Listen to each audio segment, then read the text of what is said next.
For 13 years, an American intelligence network operated across dozens of countries without a public charter, a visible headquarters, or a budget line bearing its name. Then investigators opened a locked safe in a Virginia barn, and found proof it had existed. By the end, you'll know how this organization recruited hundreds of sources, passed intelligence to the highest levels of government, and nearly disappeared from history, not because every record was destroyed, but because most people never knew what to search for. Its name was the Pond. That sounds almost harmless, and that was the point. The organization began in 1942 under Army intelligence. Its creator was Colonel John V. Grombach, a former military officer, radio executive, and Olympic athlete who believed America's wartime intelligence service had a dangerous weakness. The Office of Strategic Services, the OSS, worked closely with British and French intelligence. Grombach feared that foreign partners, political rivals, and communist sympathizers could compromise what America collected. So he proposed a separate network. Not another giant bureaucracy. Not an office filled with uniformed analysts. A private, compartmented system built around businessmen, missionaries, journalists, expatriates, and professional contacts already moving through foreign countries. They could observe ports, factories, political factions, military movements, and economic changes without looking like spies. Officially, they were not agents in the familiar sense. Many had ordinary careers. They traveled for ordinary reasons. Their access came from being ignored. The network's formal military designation changed over time. Its institutional sponsors shifted. But inside the small circle that knew it existed, it was simply called the Pond. By one later account, it developed approximately 40 chief agents and more than 600 sources across 32 countries. And yet, if you had searched a public organizational chart, you would have found nothing.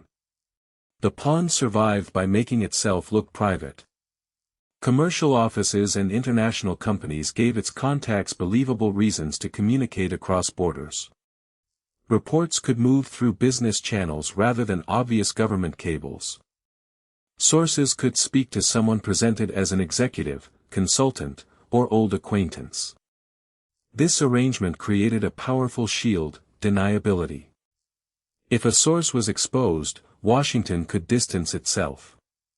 If a company name appeared in correspondence, it did not automatically point toward military intelligence. If another agency asked questions, the Pond could appear to be a loose collection of private contacts. Its financing was similarly obscure. Money moved through sponsoring departments and cover arrangements, but there was no public appropriation labeled the Pond. No recognizable agency budget announced what the network cost or even that it operated. That does not mean the organization literally functioned without money. It means the money did not advertise the organization.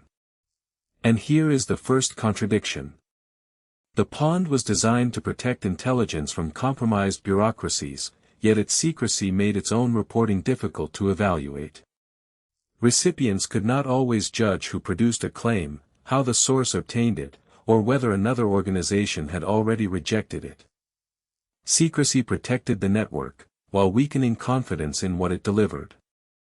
When World War II ended, most temporary intelligence structures faced a simple question: close down, or become part of the new system. The Pond did neither. It moved between patrons. Elements of the War Department supported it. The State Department used it. The newly created CIA maintained a relationship with it, even as officials debated whether Grombach's private network was valuable, unreliable, or dangerously independent. This was not merely a dispute over office territory. It was a struggle over who controlled information. Grombach distrusted centralized intelligence. Centralized intelligence distrusted a network built around Grombach. Some Pond reports contained genuine observations. Others drew suspicion because they resembled material from paper mills, networks that recycled rumors, political accusations, and fabricated intelligence until each repetition made the story look independently confirmed. That problem became explosive in the early Cold War. A false report could damage a diplomat, identify an innocent person as a communist, or distort how Washington understood an entire government. So why would senior departments keep receiving material from an organization they could not fully control? Because intelligence officials feared one possibility more than unreliable information: missing the report that turned out to be true. But before you see how the pond finally surfaced, you need to understand something even stranger. The surviving documents were not waiting inside the archive where historians expected them. Organizations create history accidentally. A payment voucher. A routing slip. A complaint from another department. A memorandum asking who authorized a meeting. Even when the operation itself avoids normal records, the institutions touching it leave impressions, like an object removed from a dusty shelf. The pond's trail survived in fragments scattered across government collections. Different names concealed the connection. References to Grombacher's organization, commercial covers, military units, and the pond did not always sit together. Then, in 2001, the story changed. A collection of secret government records was found inside locked safes and filing cabinets stored in a barn near Culpeper, Virginia. The files were associated with Grombach and his organization. Think about that image. Not a polished intelligence archive. Not a guarded underground vault. A barn. Documents describing a multinational espionage network had survived for decades among ordinary rural surroundings, protected less by an elaborate security system than by obscurity.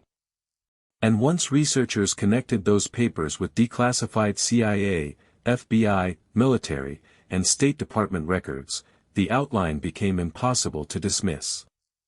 Here is the payoff. The pond was not folklore.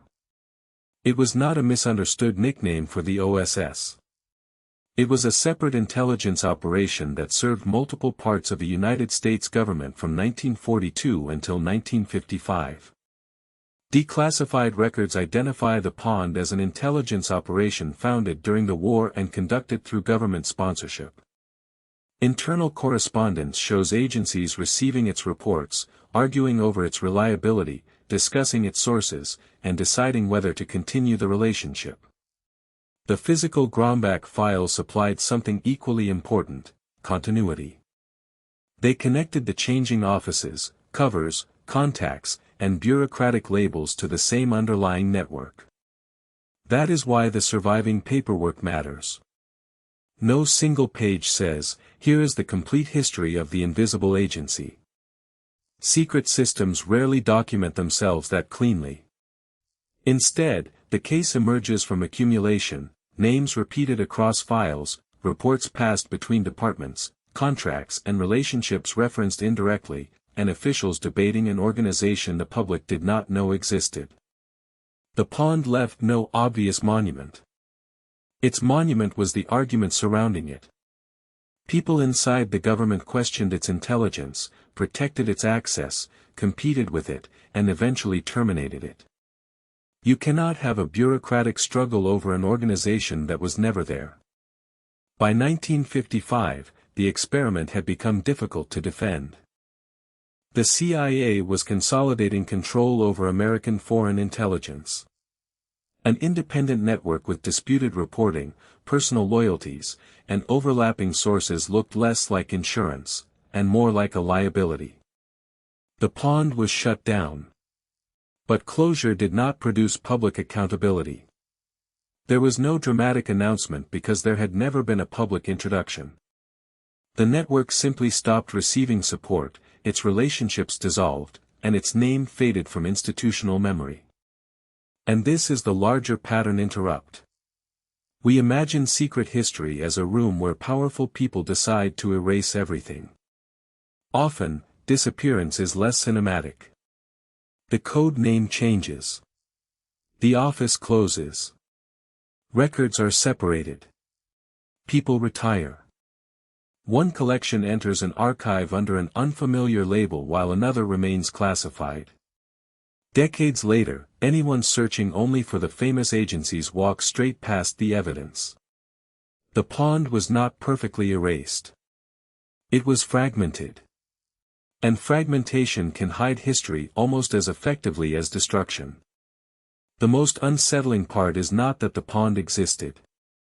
Governments create secret intelligence networks during wars. That is expected. The unsettling part is how long a real organization can remain absent from public memory when its authority, money, and identity are distributed across other institutions. The pond occupied the space between public and private, military and civilian, official and deniable. That structure allowed it to operate. It also made oversight difficult, responsibility unclear, and historical reconstruction dependent on documents that survived almost by accident. So when you hear that a program left no record, be careful. That may only mean it left no record under the name you were given. The evidence could be inside a contract, a personnel dispute, an unrelated security file, or a locked cabinet sitting undisturbed while the world forgets what the papers mean. The pond's deepest secret was not a single mission. It was the architecture of invisibility itself.